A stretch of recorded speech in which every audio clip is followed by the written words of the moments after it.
Hello again, Sarah, One-Eyed Cat Online Marketing here, and welcome back to our Google Ads checklist for e-commerce.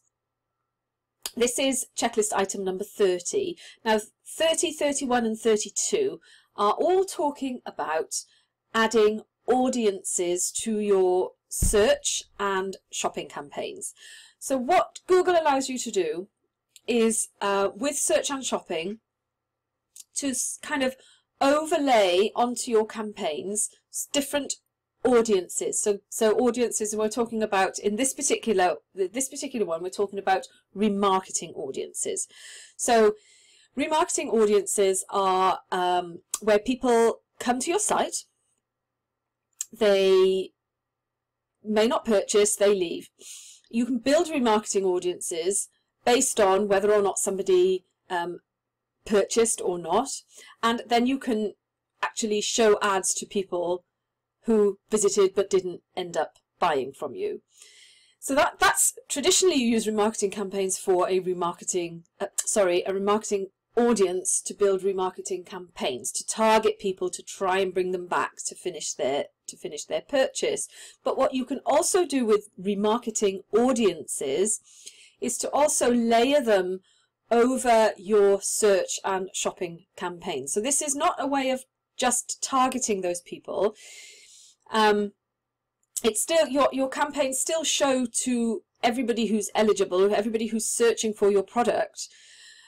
But when you layer these audiences over these campaigns, it allows you to adjust your bids based on these audiences, and in this particular one we're talking about these remarketing audiences.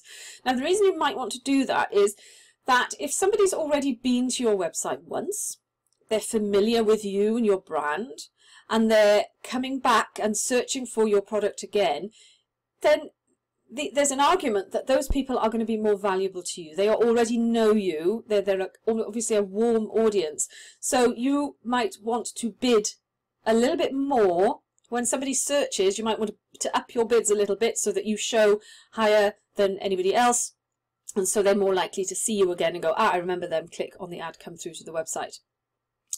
You could also, if you wanted to, say, well, they've already been to my website, I don't want to pay to get them to my website a second time. I've already paid once, I don't want to pay again, I only want to target new people who aren't familiar with me, in which case you could reduce the bids on that particular audience. So for anybody who's in that audience and searches for your product, you can reduce the bids so that you don't show up and you're not paying a second time to get those people to your website. So that's what we're talking about today. So is whether or not you have added remarketing audiences to your search and shopping campaigns. Now I would recommend that you did this anyway, even if you're not going to adjust any bids, just add the audiences on there. Over time, you'll build up data and you'll be able to look and see how those audiences perform with just like the normal people that are searching that aren't familiar with you. And you can see whether there are any opportunities there to improve performance by adjusting bids for these remarketing audiences that are layered over your search and shopping campaigns. So that's the checklist item for today.